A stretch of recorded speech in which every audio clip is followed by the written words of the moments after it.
وجاءت سكرة الموت بالحق ذلك ما كنت منه تحيد.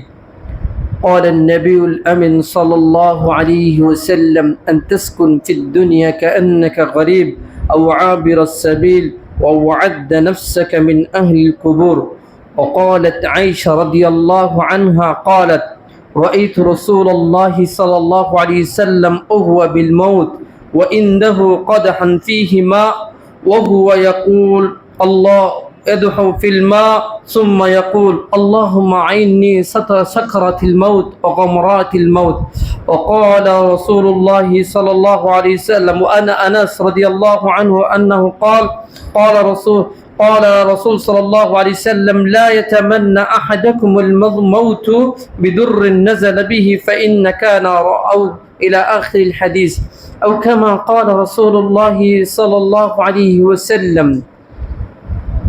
আলহামদুলিল্লাহ, যাবতীয় প্রশংসা ও তারিফ ও গুণগান সেই মহিয়ান গুণিয়ান সারা বিশ্বজাহানের মালিকের দরবারে, যে মহান মনিব, যে মহান স্রষ্টা আমাদেরকে আল্লাহর আকাশের নিচে জমিনের উপরে যত মাখলুক রয়েছে সমস্ত মাখলুকের সেরা মাখলুক হিসাবে এই দুনিয়ার বুকে প্রেরণ করে মুসলিম উম্মার সপ্তাহের শ্রেষ্ঠতম একটি দিনে আল্লাহর জমিনের অসংখ্য বান্দাদের থেকে বাছাই করে মুহাব্বত করে আল্লাহর ঘর মসজিদে আগে বাগে আসার যে আল্লাহ তৌফিক দান করেছেন, আমরা সকলে সেই মহান মনিবের দরবারে হৃদয়কে উজাড় করে দিয়ে অন্তরের অন্তঃস্থল থেকে শুকরিয়া জ্ঞাপন করি। সকলে বলি আলহামদুলিল্লাহ। আমাদের মতন অসংখ্য মানুষ আজকে দোকানপাটে সাউস্টেলে বসে খেতে খামারে এখনো দুনিয়াবি কাজে ব্যস্ত রয়েছে। আল্লাহ রাব্বুল আলামিন ওই সমস্ত মানুষদের থেকে বাছাই করে মুহাব্বত করে আমাদেরকে যে একটি শান্তির ঘর, আল্লাহর ঘর মসজিদে আগে বাগে আসার তৌফিক দান করেছেন, এই জন্য আবারও সে আল্লাহর দরবারে শুকরিয়া জ্ঞাপন করি, বলি আলহামদুলিল্লাহ। যত আল্লাহর নিয়ামত পেয়ে যত শুকরিয়া আদায় করব, আল্লাহ নিয়ামত আরো বাড়িয়ে দিবে।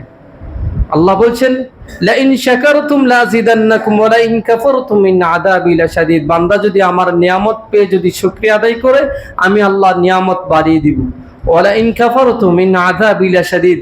বান্দা যদি আমার নিয়ামত পেয়ে যদি অস্বীকার করে, নবী আপনি জানিয়ে দেন আমার আযাব যে কত ভয়ঙ্কর। তো আল্লাহ রাব্বুল আলামিনের অসংখ্য নিয়ামতের ভিতরে একটি শ্রেষ্ঠ একটি নিয়ামত হচ্ছে আমরা যে আল্লাহর ঘরে আসতে পেরেছি, আল্লাহর ঘর মসজিদে আমরা যে আসতে পেরেছি, এটা হচ্ছে আল্লাহর শ্রেষ্ঠ একটি নিয়ামত। আল্লাহ আমাদের সকলকে কবুল করুন, আমিন। দরুদ ও সালাম বর্ষিত হোক আদর্শের সেই মহান সরদারের প্রতি, যিনি ছিলেন বিশ্ব মানবতার মুক্তির দূত, আদর্শের মহানায়ক, সর্বকালের সর্বশ্রেষ্ঠ মহাপুরুষ, যার আনিত বিধান ছিল চিরসত্য। যেই নবী এই জমিনে লা ইলাহা ইল্লাল্লাহর কালিমাকে উদ্দিন করার জন্য মক্কার কাফির মুশরিকদের দ্বারা বিভিন্নভাবে নির্যাতিত হয়েছিলেন। আমার আপনার হৃদয়ের স্পন্দন, কলিজার টুকরা, যার সুপারিশ ছাড়া কোনো মানুষ জান্নাতে যেতে পারবে না, যে নবীকে আল্লাহ রাব্বুল আলামিন সর্বপ্রথম জান্নাতে প্রবেশ করাবেন, তিনি হচ্ছেন আল্লাহ রাব্বুল আলামিনের প্রিয় হাবিব, আমার আপনার হৃদয়ের স্পন্দন, কলিজার টুকরা মুহাম্মদুর রাসূলুল্লাহ সাল্লাল্লাহু আলাইহি ওয়াসাল্লামের প্রতি জানাই লক্ষ কোটি দরুদ ও সালাম। সকলে বলি আল্লাহুম্মা সাল্লি আলাইহি আল্লাহুম্মা বারিক আলাইহি। আল্লাহর নবী মুহাম্মদ রাসূলুল্লাহ সাল্লাল্লাহু আলাইহি ওয়াসাল্লাম তিনি বলেন, মান সাল্লা আলাইয়া মাররাতান ওয়াহিদা সাল্লা আলাইহি 10 মাররা। যে ব্যক্তি আমার উপর একবার দুরূদ পাঠ করবে, আল্লাহ তার উপর 10 বার রহমত নাজিল করতে থাকে। তো আমরা শুক্রবার দিনের আরেকটি ফজিলত হচ্ছে বেশি বেশি করে যে দরুদ ইব্রাহিম পাঠ করা, দরুদ পাঠ করা, এটা হচ্ছে আল্লাহর নবীর শুক্রবার দিনের অন্যতম একটি আমল। আল্লাহ যেন আমাদেরকে বেশি বেশি আল্লাহর নবীর জিকির এবং আল্লাহ নবীর উপর দুরুদ এবং আল্লাহ রাব্বুল আলামিনের জিকিরের মাধ্যমে আমরা যদি পরকালে জান্নাত পেতে পারি, আল্লাহ আমাদের সেই তৌফিকটুকু তুমি দান করে দাও, আল্লাহুম্মা আমিন। সম্মানিত উপস্থিতি, আমি আপনাদের সামনে মহাগ্রন্থ আল কোরআনুল কারীমের কয়েকটি আয়াত তেলাওয়াত করেছি। বিশ্বনবী মুহাম্মদ রাসূলুল্লাহ সাল্লাল্লাহু আলাইহি ওয়াসাল্লামের অসংখ্য অগণিত হাদিস থেকে দু একটি হাদিস আপনাদের সামনে উপস্থাপন করেছি। উক্ত আয়াত ও হাদিসের আলোকে সংক্ষিপ্ত আলোচনা করে আজকের খুতবা ইতিটাম্ব বলে মনস্থ করেছি। আলাইহি তাওয়াক্কালতু ওয়া ইলাইহি উনীব।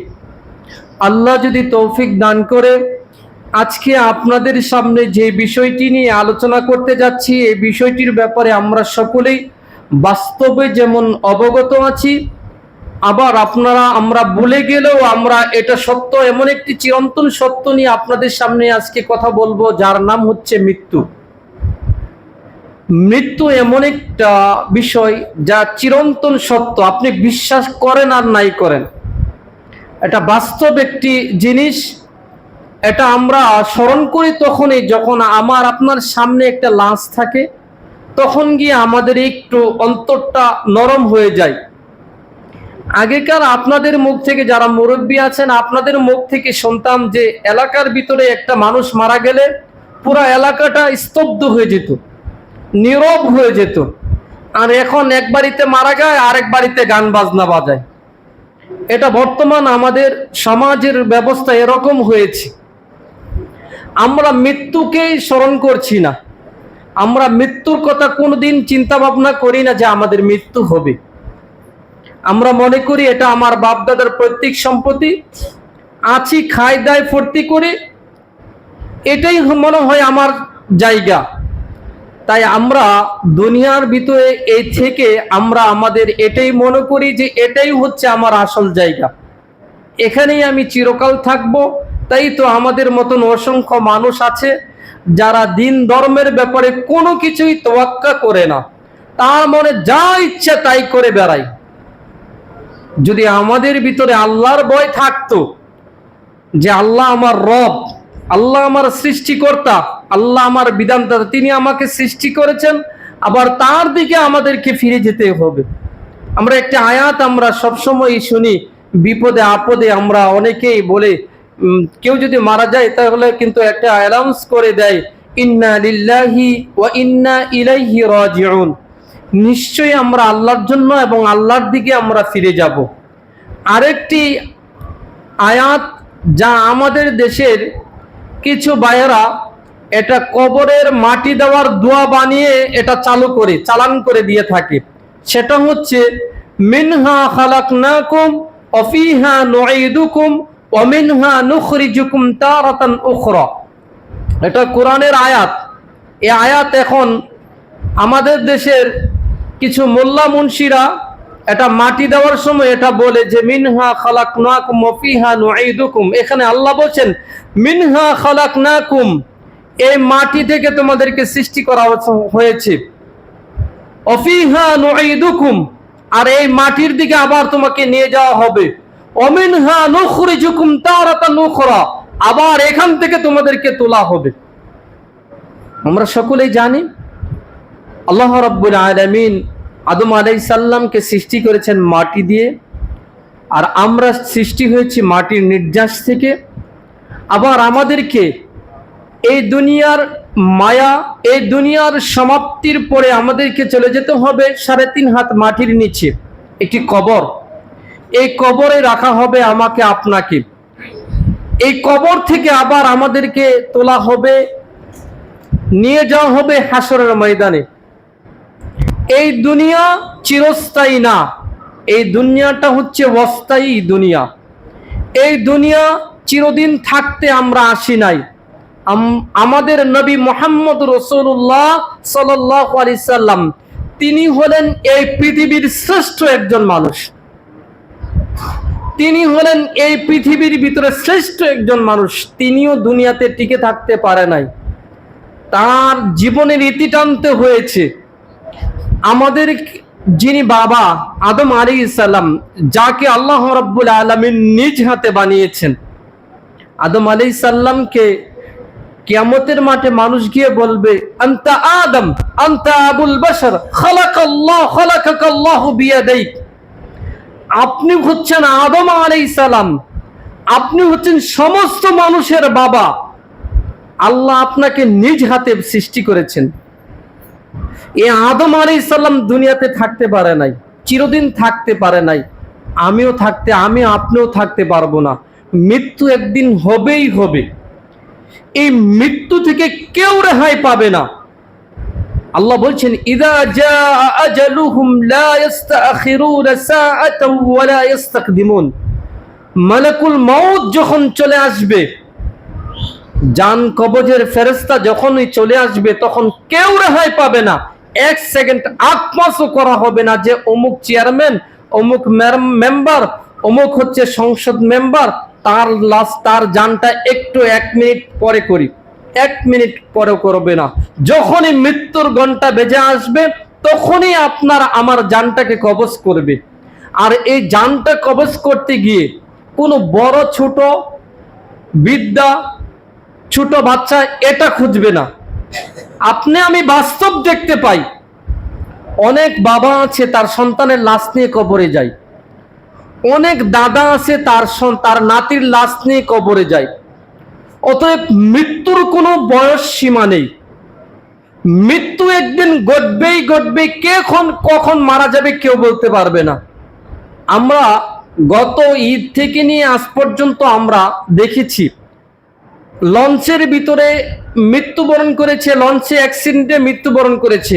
ওই মানুষগুলো ঈদে বাড়িতে গিয়ে মা বাবার সঙ্গে ঈদ করার জন্য তারা লঞ্চে যাওয়ার জন্য মনস্থ করেছিল। লঞ্চে তাদের মৃত্যু হয়েছে। ওই লোকগুলো জানতো না যে তাদের মৃত্যু ওইখানে হবে। আমরা দেখেছি ঈদের পরবর্তীতে নদীতে ডুবে বাসে অনেক মানুষ মারা গিয়েছে। ওই মানুষগুলো জানতো না তাদের মৃত্যুটা এই নদীতে হবে। আমাদের দৈনন্দিন দেখা না দেখা মিডিয়াতে খুললেই দেখা যায় এমুক জায়গায় অ্যাক্সিডেন্টে মারা গিয়েছে, অমুক জায়গায় মারা গিয়েছে। মৃত্যু কে কখন কোন সময় হবে কেউ বলতে পারবে না। আল্লাহ বলছেন, আইনামা তাকুনু ইউদরিকুমুল মাউতু ওয়ালাউ কুনতুম ফি বুরুজিম মুশাইয়াদা। তুমি যেখানেই পালায়ন করো না কেন, যেখানেই যাও না কেন, আমার মালাকুল মউত তোমাকে সেখান থেকে গ্রাস করবে। আমরা অনেকেই বলি, রাস্তায় মৃত্যুবরণ করলে বলি, সে যদি ওইখানে না যেত তাহলে তার মৃত্যুটা হতো না। এ কথাটা সম্পূর্ণই ভুল। আল্লাহ তার মৃত্যুটা ওই অবস্থায় ওইখানেই রেখেছেন। এটার নাম হচ্ছে তাকদীর। ওই অবস্থায় তার মৃত্যু হবে, এটা আল্লাহ রাব্বুল আলামিন তার ভাগ্যে লিপিবদ্ধ করে দিয়েছেন। অতএব মৃত্যুটাকে সবাই মৃত্যুর জন্য প্রস্তুতি নিতে হবে। মৃত্যু যে চিরন্তন সত্য, এটাকে সবাই বিশ্বাস করে সে অনুযায়ী জীবন পরিচালনা করতে হবে। তাই তো নবী মুহাম্মদ রাসূলুল্লাহ সাল্লাল্লাহু আলাইহি সাল্লাম তিনি বলেন, আনতাসকুন ফিদ দুনিয়া কাআন্নাকা গরীব আও আবিরুস সাবিল ওয়া ওয়া'আদা নাফসাকা মিন আহলিল কুবুর। হে দুনিয়ার মানুষ, তুমি সব সময় দুনিয়াতে এমন ভাবে বসবাস করো যেন তুমি একজন পথের প্রতীকের মতন, মুসাফিরের মতন। পথের প্রতীককে যেমন কেউ চিনে না, তেমনই ভাবে তুমি দুনিয়াতে বসবাস করো। ওয়া ওয়া'আদা নাফসাকা মিন আহলিল কুবুর। আর সব সময় তুমি নিজেকে কবরবাসী মনে করো। কবরে গেলে মানুষের মনটা নরম হয়ে যায়, কবরে গেলে মানুষের হৃদয়টা নরম হয়ে যায়। এই জন্যই নবী মুহাম্মদ সাল্লাল্লাহু আলাইহি সাল্লাম তিনি বলেন, তাজুরু জিয়ারাতিল কুবুর। তোমরা বেশি বেশি করে কবর জিয়ারত করো, কেননা সেখানে গেলে মৃত্যুর কথা স্মরণ করবে। আর মৃত্যুর কথা যখনই স্মরণ করবে, তখন ওই মানুষের দ্বারা কোনোদিন পাপ কাজ লিপ্ত হবে না। তাই তো আপনারা জানেন, আল্লাহর নবী মুহাম্মদ রাসূলুল্লাহ সাল্লাল্লাহু আলাইহি সাল্লাম তিনি দুনিয়াতে 10 জন সাহাবীকে জান্নাতের সুসংবাদ দিয়েছেন। আশারা আল মুবাশশিরিনা বিল জান্নাহ। দুনিয়াতে জান্নাতের সুসংবাদ প্রাপ্ত সাহাবী হচ্ছে 10 জন। তার ভিতরে 4 জন খলিফা, আবু বকর, ওমর, উসমান, আলী রাদিয়াল্লাহু আনহুম। এই উসমান রাদিয়াল্লাহু আনহু, ওমর রাদিয়াল্লাহু আনহু, যে উমরকে আল্লাহর নবী বলছেন, লাউ কানা নাবিয়্যাম মিন বাদি লাকানা উমর। আমি যদি দুনিয়াতে আল্লাহ বাদ দুনিয়াতে যদি আমার পরে কেউ যদি নবী হয়ে যেত তাহলে ওমর হয়ে যেত নবী। যে ওমর হচ্ছে ইসলামের দ্বিতীয় খলিফা, অর্ধ জাহানকে যিনি শাসন করেছিলেন, আল্লাহর নবী যাকে জান্নাতের সুসংবাদ দিয়েছেন, ওই ওমর রাদিয়াল্লাহু আনহু যখনই তিনি কবরের পাশে যেতেন তখন তিনি হাউমাউ করে কাঁদতেন আর আল্লাহর কাছে বলতেন, আল্লাহুম্মা ইন্নী আউযু বিকা মিন আযাবিল কবর। আল্লাহ তুমি আমাকে কবরের আযাব থেকে বাঁচাও, আল্লাহ তুমি আমাকে কবরের আযাব থেকে বাঁচাও। তাদেরকে জান্নাতের সুসংবাদ পাওয়ার পরও তারা কবরে গিয়ে এভাবে তারা হাউমাউ করে কাঁদতেন। ওসমান রাদিয়াল্লাহু আনহু তিনি যখন কবরের পাশে যেতেন তখন তিনি হাউমাউ করে কাঁদতেন আর আল্লাহর কাছে বলতেন, আল্লাহ তুমি আমাকে কবরের আযাব থেকে বাঁচাও। আমরা কয়দিন এরকম আমাদের মা বাবাকে তো রেখে এসেছি কবরে, কয়দিন মা বাবার কবরকে জিয়ারত করেছি। এই বাঁশবাগানের নিচে একটি অন্ধকারে রেখে এসেছি মা বাবাকে। আজকে 10-15 বছর হয়ে যায়, আমরা কেউ তো আমাদের মা বাবার কবরটাকে একটু জিয়ারত করি না। আমাদের অন্তরটা হয়েছে প্রাসান। আমরা চিন্তা করি না যে আমাদের একদিন আমাদেরকেও মৃত্যুবরণ করতে হবে, আমাদেরকেও চলে যেতে হবে সেই 3.5 হাত মাটির নিচে। তাই সম্মানিত মুসল্লিয়ানি কেরাম, আমি আপনাদের কাছে বিনয়ের সাথে বলবো, মৃত্যু যদি বরণ করতেই হয় তাহলে আল্লাহ রাব্বুল আলামিনের ওই আয়াতটুকু আপনাদের সামনে যে বলেছি, ইয়া আইয়ুহাল্লাযীনা আমানুত্তাকুল্লাহ, হে দুনিয়ার ঈমানদাররা আল্লাহকে ভয় করো, ভয় করার মতো ভয় করো, ওয়ালা তামুতুন্না ইল্লা ওয়া আনতুম মুসলিমুন, সাবধান মুসলমান না হয়ে তোমরা মৃত্যুবরণ করো না, মুসলমান না হয়ে মৃত্যুবরণ করো না। যদি পরিপূর্ণ মুসলিম না হয়ে যদি মৃত্যুবরণ করি তাহলে কবর আমাকে আপনাকে ছাড়বে না। এ কবর, আল কবরু রাউদুম মিন রিয়াদিল জান্নাহ আও হুফারুম মিন হুফারিন নার। আজকে যদি মারা যায়, আমার শরীর থেকে এই কাপড়টা খুলে ফেলা হবে। যে দামি গাড়িটার উপরে বসেছিলাম, দামি গাড়ি থেকে আমাকে নামিয়ে ফেলা হবে, খাট থেকে নামিয়ে আমাকে ফ্লোরে রাখা হবে। আমাকে আর আমার নাম ধরে ডাকবে না, ডাকবে অমুক অমুক অমুক ব্যক্তি মারা গিয়েছে, অমুকের জানাজা, মরহুমের জানাজা সকাল 11টায়। পরে আর মুর্দা লাশ ছাড়া আমাকে আপনাকে, এখন জান আছে আপনার আমার মূল্য আছে, জানটা কবজ হয়ে যাবে, আমার আপনার মূল্য একটুও থাকবে না। আপনার ঘরের স্ত্রী আপনার লাশের পাশে থাকবে না। স্ত্রী বলবে আমার ভয় হয়, তাড়াতাড়ি এটাকে দাফনের ব্যবস্থা করুন। তাহলে আপনার আমার জীবনের কিসের এত বড়াই, দুনিয়ার কিসের এত বড়াই? এখন যদি মারা যায় আমার দুনিয়ার সমস্ত কিছু ক্লোজ হয়ে যাবে, ইচ্ছা করলেও আর পাবো না। দামি বাড়ি, দামি গাড়ি, এয়ার কন্ডিশনের নিচে থাকেন, এমন একটি ঘর থেকে বের করে নিয়ে আপনার আমার জন্য অপেক্ষামান করছে মসজিদের সে একটি যানবাহন, যেই খাটিয়ার উপরে আপনাকে শুয়ে নিয়ে যাবে একটি গভীর জঙ্গলে, বাঁশ বাগানের নিচে, যেখানে কোনো এয়ার কন্ডিশন থাকবে না, যেখানে থাকবে না বাতি, যেখানে থাকবে না ফ্যান, কোনো কিছুই থাকবে না। 3.5 হাত মাটির নিচে আপনাকে সাদা মাখা কাফনের কাপড় পরিয়ে গোসল দিয়ে আপনাকে নিয়ে যাবে এই ঘরের নিচে। এই ঘরে রাখা হবে, এই ঘর হবে কারো জন্য হবে খুবই অন্ধকার আর কারো জন্য হবে খুবই আলোকিত। আল্লাহর নবী তাই তো বলছেন, আল কবরু রাউদুম মিন রিয়াদিল জান্নাহ, কবর হবে কারো জন্য জান্নাত আর কবর হবে কারো জন্য জাহান্নাম। তাই তো আল্লাহর নবী মুহাম্মদ সাল্লাল্লাহু আলাইহি সাল্লাম বেশি বেশি কবরের আযাব থেকে মুক্তি চেয়েছেন। আল্লাহুম্মা ইন্নী আউযু বিকা মিন আযাবিল কবর ওয়া মিন আযাবি জাহান্নাম। হে আল্লাহ তুমি আমাকে কবরের আযাব থেকে প্রাণ বাঁচাও, হে আল্লাহ তুমি আমাকে কবরের আযাব থেকে মুক্তি দাও, আল্লাহ তুমি আমাকে জাহান্নামের আযাব থেকে মুক্তি দাও। সম্মানিত মুসল্লিয়ানি কেরাম, আমি আপনাকে বলতে চাচ্ছি যে মৃত্যু কখন হবে, কোন সময় হবে, কে কবে মারা যাবে কেউ বলতে পারবে না, কেউ বলতে পারবে না। আর মৃত্যুর সময় যন্ত্রণা অনেক কঠিন, মৃত্যুর যন্ত্রণা অনেক কঠিন। মুমিন ব্যক্তির মৃত্যুটা এমন ভাবে হবে, যে ব্যক্তি আল্লাহর জমিনে লা ইলাহা ইল্লাল্লাহর কালিমা পড়ে আল্লাহর বিধিবিধান অনুযায়ী জীবনকে পরিচালনা করেছে, ওই ব্যক্তিটি যখন মারা যাবে তখন মালাকুল মাউত আসবে তার সামনে, এসে বলবে, ইয়া আইয়াতুহান নাফসুল মুতমাইন্নাহ ইরজিই ইলা রাব্বিকি রাদিয়াতাম মারদিয়া। হে পবিত্র আত্মা, হে পবিত্র আত্মা, তুমি ফিরে আসো, তুমি ফিরে আসো। ইরজিই ইলা রাব্বিকি, তুমি তোমার প্রতিপালকের দিকে ফিরে আসো। হে প্রশান্তি আত্মা, ইরজিই ইলা রাব্বিকি রাদিয়াতাম মারদিয়া। আল্লাহর নবী বলছেন, মুমিনের আত্মা এমন ভাবে বের হয়, যেমন কলসি থেকে পানি ঢাললে যেমন পানিটা সহজে বের হয়ে যায়, এমনই ভাবে মুমিন ব্যক্তির আত্মাটা এমন ভাবে বের হয়ে যায়। আর ওই ব্যক্তিটা পড়তে পারে লা ইলাহা ইল্লাল্লাহ। আল্লাহর নবী বলছেন, মান আখিরুল কালামি লা ইলাহা ইল্লাল্লাহ দাখালাল জান্নাহ। যার জীবনের শেষ বাক্যটি হবে লা ইলাহা ইল্লাল্লাহ, সে জান্নাতে প্রবেশ করবে।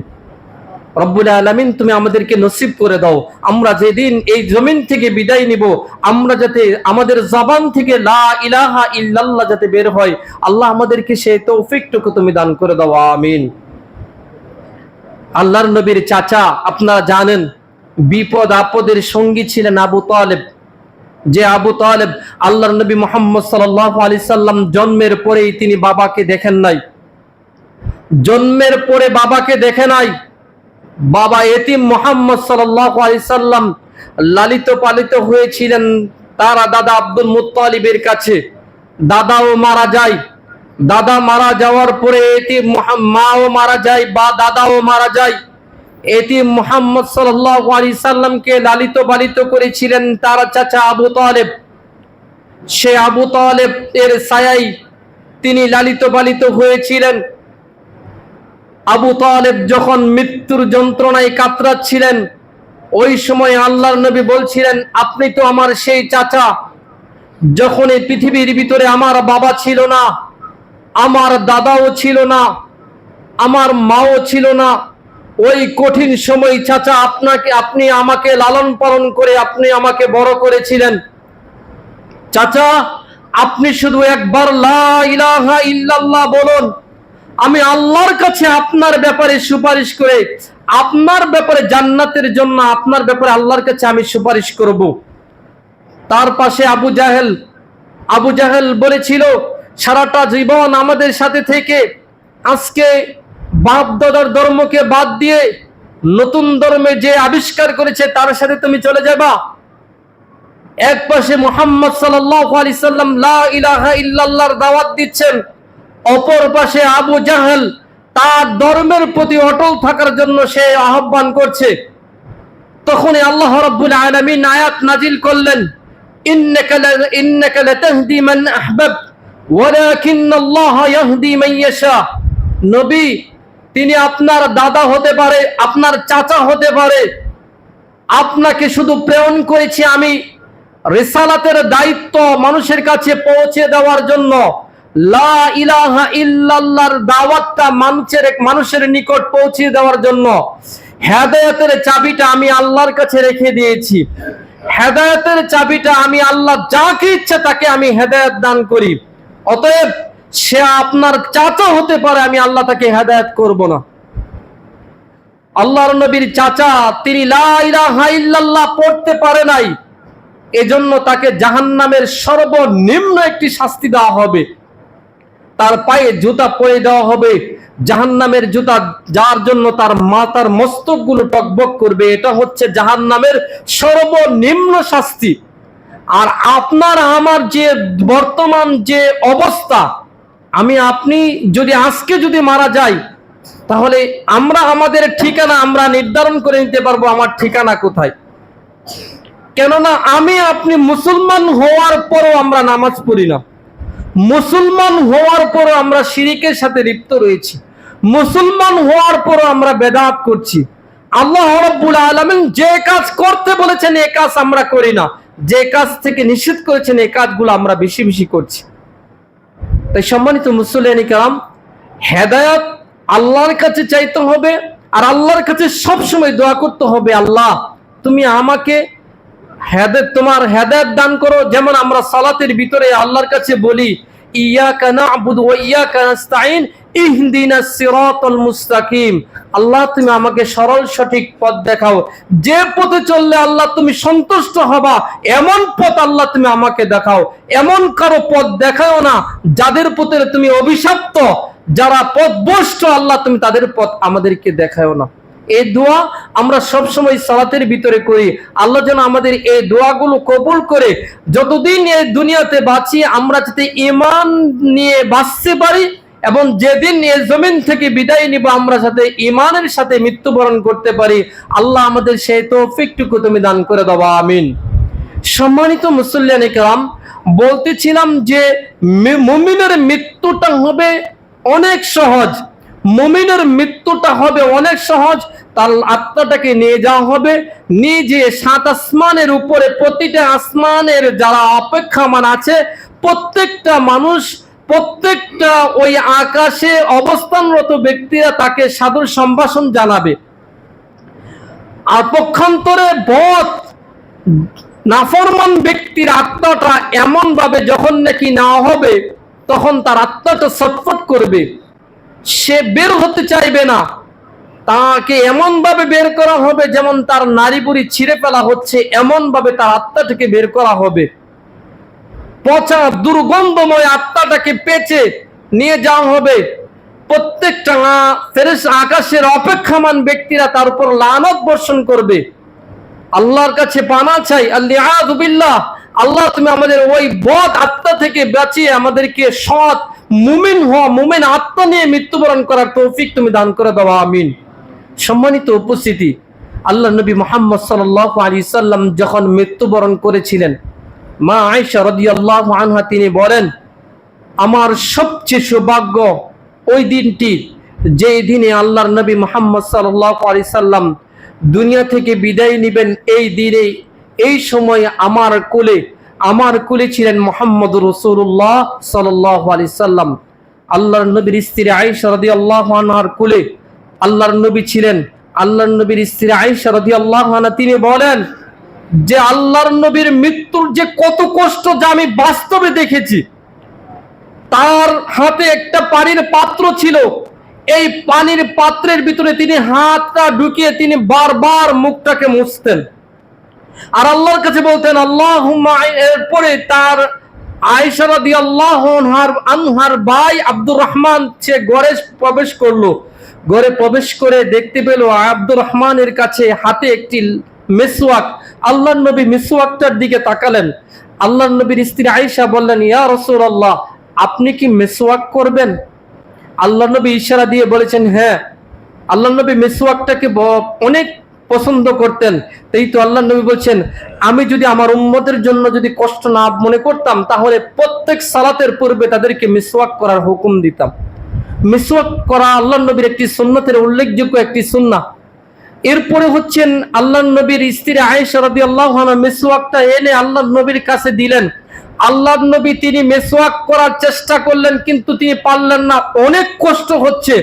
আয়েশা রাদিয়াল্লাহু আনহা বলেন, ইয়া রাসূলুল্লাহ, আমি আপনাকে এই মিসওয়াকটাকে সহজ করে দেই। আল্লাহর নবী বলেন, সহজ করে দাও। তিনি চেবিয়ে সহজ করে দিলেন। আল্লাহর নবী মিসওয়াক করলেন আর তিনি বারবার তার মুখটাকে মুছতেন আর বলতেন, আল্লাহুম্মা আইন্নি আলা সাকরাতিল মাউত ওয়া গামরাতিল মাউত। হে আল্লাহ, তুমি আমাকে কষ্টদায়ক মৃত্যু থেকে আল্লাহ তুমি আমাকে মুক্ত করে দাও। আল্লাহ তুমি আমাকে কষ্টদায়ক মৃত্যু থেকে আল্লাহ তুমি আমাকে মুক্ত করো। এই দোয়া বলেছেন পৃথিবীর শ্রেষ্ঠ মানুষ মুহাম্মদ রাসূলুল্লাহ সাল্লাল্লাহু আলাইহি সাল্লাম। আর বলতেন, লা ইলাহা ইল্লা আন্ত, লা ইলাহা ইল্লাল্লাহ, ইন্না লিল মাউতি লাসাকরাত। আল্লাহ ছাড়া আর কোনো মাবুদ নেই, আল্লাহ ছাড়া আর কোনো মাবুদ নেই। নিশ্চয়ই মৃত্যুর যন্ত্রণা অনেক কঠিন, নিশ্চয়ই মৃত্যুর যন্ত্রণা অনেক কঠিন। সম্মানিত উপস্থিতি, ওই সময় তার মেয়ে ফাতেমা রাদিয়াল্লাহু আনহা সে ঘরে প্রবেশ করলেন। ঘরে প্রবেশ করার সময় দেখতে পেলেন যে বাবার যে মৃত্যুর যন্ত্রণা, সে বলতে পেলেন, আবাহু, আমার আব্বার কতই না কষ্ট হচ্ছে, আমার আব্বার মৃত্যুর যন্ত্রণা কতই কষ্ট হচ্ছে। কতই না কষ্ট হচ্ছে। এই সেই ফাতেমা, যে ফাতেমা ছোট্ট থেকে তার বাবার কষ্টকে দেখেছেন। মক্কার মানুষেরা যখন আল্লাহর নবী যখন সেজদায় পড়েছিলেন, ওই সময় মক্কার মানুষেরা আল্লাহর নবীর কাঁধে উটের নাড়ি বুড়ি যখন ঢেলে দিয়েছিল, ওই সময় ফাতেমা রাদিয়াল্লাহু আনহা তার বাবার কষ্ট দেখেছেন। তিনি সেই ফাতেমা, যে ফাতেমা রাদিয়াল্লাহু আনহা তার বাবা যখন মক্কা থেকে মদিনায় হিজরত করেছিলেন, ওই গারে সাউরের কষ্টটা তো ওই ফাতেমা রাদিয়াল্লাহু আনহা দেখেছিলেন। এই ফাতেমা তিনি মৃত্যুর সময় বলছেন, আবাহু, আমার আব্বার কতই না মৃত্যুর কষ্ট হচ্ছে, কতই না কষ্ট হচ্ছে। ওই সময় আল্লাহর নবী বলছেন, লা কারবাল ইয়াউম বাদা, হে আমার মেয়ে ফাতেমা, হে আমার মেয়ে ফাতেমা, তুমি শুনে রেখো, আজকের পরে তোমার বাবা আর কোনো কষ্ট করবে না, আজকের পরে তোমার বাবা আর কোনো কষ্ট করবে না, এটাই হবে তোমার বাবার শেষ কষ্ট। আল্লাহর নবী মুহাম্মদ সাল্লাল্লাহু আলাইহি সাল্লাম তিনি জীবনের শেষ সময় তিনি অনেক কষ্ট করেছেন মৃত্যুর যন্ত্রণায়। আমরাও সবাইকে মৃত্যুবরণ করতেই হবে। পৃথিবীর শ্রেষ্ঠ মানুষ মুহাম্মদ সাল্লাল্লাহু আলাইহি সাল্লাম এই দুনিয়া থেকে বিদায় নিয়েছে। আল্লাহর নবীর এই বিদায়টাকে মেনে নিতে পারলেন না ওমর ইবনুল খাত্তাব। ওমর বলেছিলেন, যে ব্যক্তি বলবে মুহাম্মদ মারা গিয়েছে, মান কানা, যে ব্যক্তি বলবে মুহাম্মদ মারা গিয়েছে, তার কল্লাটাকে দ্বিখণ্ডিত করে দিব। সে মানতেই পারলেন না, এত ভালোবাসতেন আল্লাহর নবীকে ওমর। আবু বকর রাদিয়াল্লাহু আনহু তিনি বলেন, ইন্নাকা মাইয়িত ওয়া ইন্নাহু মাইয়িতুন। এই আয়াত পড়ার পরে ওমর রাদিয়াল্লাহু আনহুকে সান্ত্বনা দিলেন। আল্লাহর কোরআনের আয়াতটা পড়ে সান্ত্বনা দিয়ে আবু বকর রাদিয়াল্লাহু আনহু নম্র ভদ্র একজন মানুষ, তিনি বলেছেন, মান কানা ইয়াবুদ মুহাম্মদ ফাইন্না মুহাম্মদ ক্বাদ মাত ওয়া মান কানা ইয়াবুদুল্লাহ ফাইন্নাল্লাহ হাইয়ুন ওয়া লা ইয়ামুত। শুনে রেখো উপস্থিত জনতারা, তোমরা শুনে রেখো, আজকে বাস্তব মুহাম্মদ সাল্লাল্লাহু আলাইহি সাল্লাম, যারা তোমরা মুহাম্মাদের ইবাদত করতে, মুহাম্মদ সাল্লাল্লাহু আলাইহি সাল্লাম মৃত্যুবরণ করেছে। ওমান কানা ইয়াবুদুল্লাহ, আর যারা আল্লাহর ইবাদত করো, ফাইন, তোমরা শুনে রেখো, ফাইন্নাল্লাহ হাইয়ুন ওয়া লা ইয়ামুত, ওই আল্লাহ কোনদিন মৃত্যুবরণ করে না, ওই আল্লাহ চিরঞ্জীব, তিনি সবকিছু দেখেন, সবকিছু জানেন। ওমর রাদিয়াল্লাহু আনহু শান্ত হলেন। সম্মানিত উপস্থিতি, পৃথিবীর শ্রেষ্ঠ মানুষ মুহাম্মদ সাল্লাল্লাহু আলাইহি সাল্লাম তিনি বিদায় হয়ে গিয়েছেন।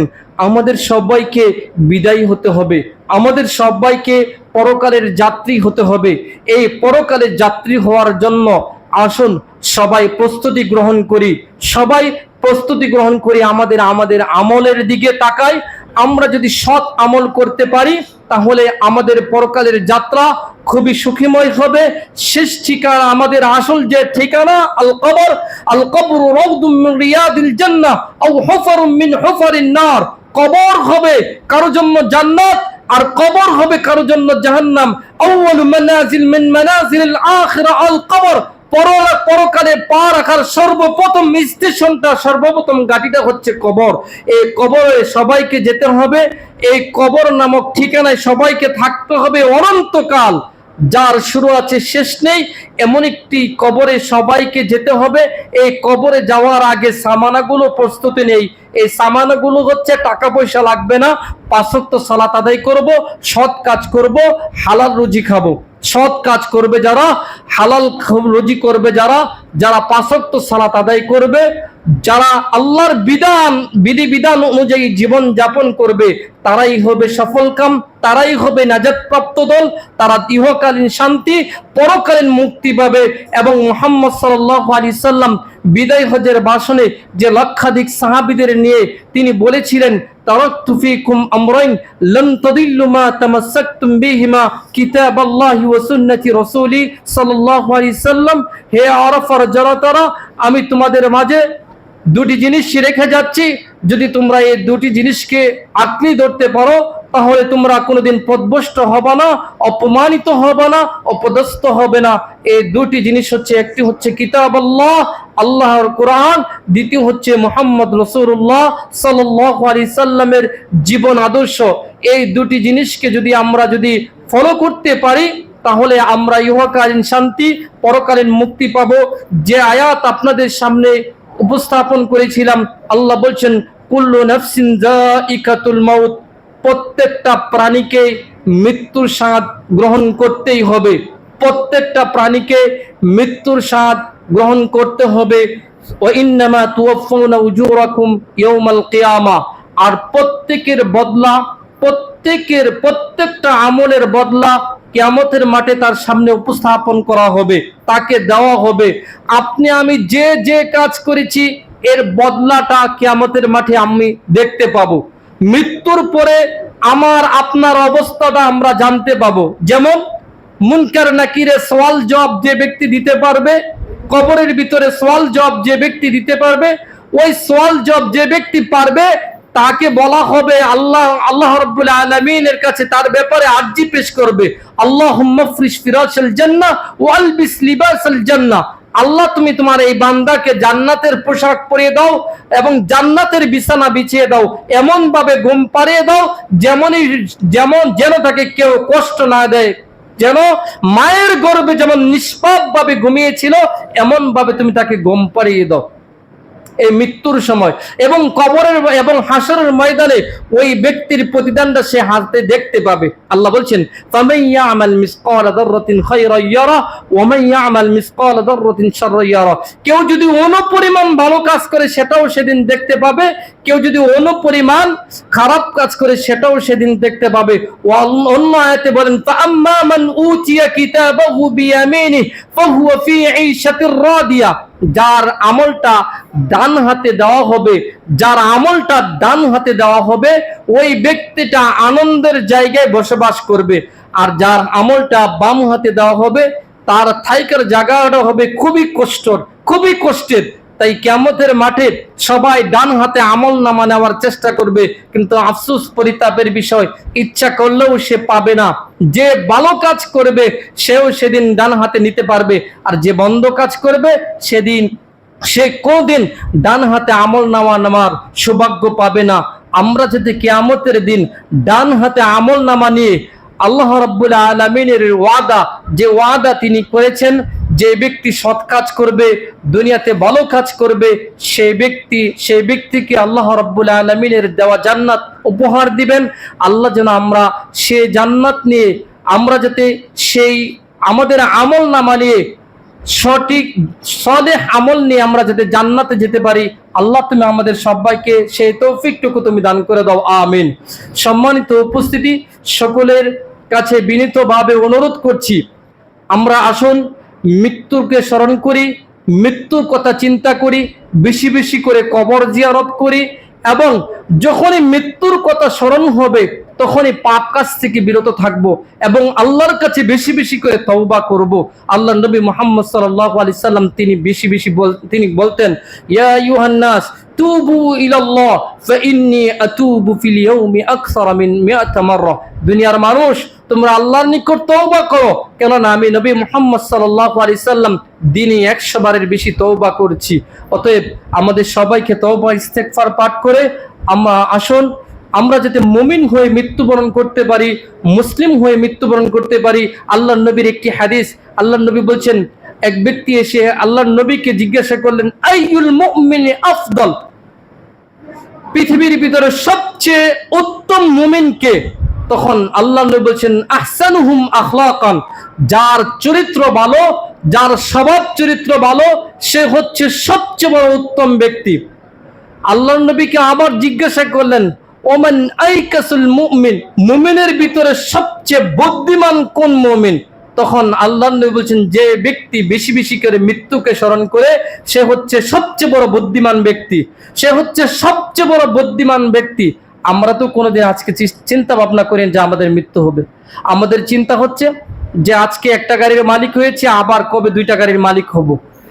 একতলা বিল্ডিং দিয়েছি, কবে 2তলার বিল্ডিং দিব।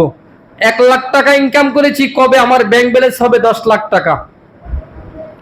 এই কোটি কোটি টাকার বাড়ি, কোটি কোটি টাকার গাড়ি, সহায় সম্পদ সবকিছু যাবে, এমনিতেই থাকবে। আপনাকে আমাকে রাখা হবে কবরে। এই সময় টাকাও যাবে না, ব্যাংক ব্যালেন্স যাবে না, স্বর্ণ অলংকার যাবে না, গাড়িও যাবে না, যাবে শুধু আমল খালি। এই আমলটা আল্লাহ নবী বলছেন, মানুষ মারা যাওয়ার পরে তিনটা জিনিস কবর পর্যন্ত যায়, দুটি জিনিস ফেরত আসে, একটা জিনিস কবরে থেকে যায়। দুটি জিনিস, তিনটা জিনিস হচ্ছে, এক, তার আত্মীয় স্বজন পরিবর্গ, যাকে জানাজা নিয়ে, যে আত্মীয় স্বজন পরিবারবর্গ তার জানাজা পড়েছে, এই আত্মীয় স্বজন চলে আসে। দুই, তার যে সামানা দিয়ে তার ঘরটাকে বানিয়েছে এই যানবাহনও চলে আসে, কুদাল খন্তিও চলে আসে, তার লাশের উপরে একটা চাদর লিখেছিল ওই চাদরটাও নিয়ে চলে আসে। থাকে শুধু আমলখানি, এই আমলখানি কবরে থাকে। আমরা যাতে এই সৎ আমল নিয়ে যাতে মরতে পারি, আল্লাহ তুমি আমাদের সেই তৌফিকটুকু তুমি দান করে দাও, আমিন। পরিশেষে সবার কাছে উদারত আহ্বান করছি, সম্মানিত উপস্থিতি, আপনাদের হাতে পায়ে ধরে বলি, আজকের খুতবায় সবকিছু ভুলে গেলেও আপনার কাছে উদারত আহ্বান, আপনার আমার মা বাবা, সবার মা বাবা দুনিয়ার ভিতরে বেঁচে, অনেকের মা বাবা দুনিয়ার বুকে বেঁচে নাই, অন্তত তাদের কবরের পাশে গিয়ে একটু কবরটাকে জিয়ারত করব এবং বেশি বেশি করে কবর জিয়ারত করব। মৃত্যুর জন্য প্রস্তুতি থাকব, মৃত্যুর জন্য যতই প্রস্তুতি থাকবো, আজকে যদি একটি খারাপ কাজ করতে যাই, ওই সময় যদি বলি যে আল্লাহ এখন যদি আমার মৃত্যু হয়, এই যখনই ওই খারাপ কাজ করার আগে যদি মৃত্যুর কথা চিন্তা করি, তাহলে ওই মৃত্যুর স্মরণের অর্থে অন্তত ওই খারাপ কাজ থেকে আমরা বিরত থাকতে পারবো। আল্লাহ তুমি আমাদের সবাইকে মৃত্যুর জন্য প্রস্তুতি থেকে সৎ আমল নিয়ে যেতে মরতে পারে, আল্লাহ আমাদের সেই তৌফিকটুকু তুমি দান করে দাও, আমিন। হাদা মা ইনদি ওয়াল ইলমু ইনদাল্লাহ, আকুলু কওলি হাদা লি ওয়া লাকুম ওয়া লিসাইরিল মুসলিম, বারাকাল্লাহু লানা ফিল কুরআনিল আযীম ওয়া নাফা'না ওয়া ইয়্যাকুম বিযিকরিল হাকীম, ইন্নাহু তাআলা যাওয়াজুন কারীমুন বাররাউফুন।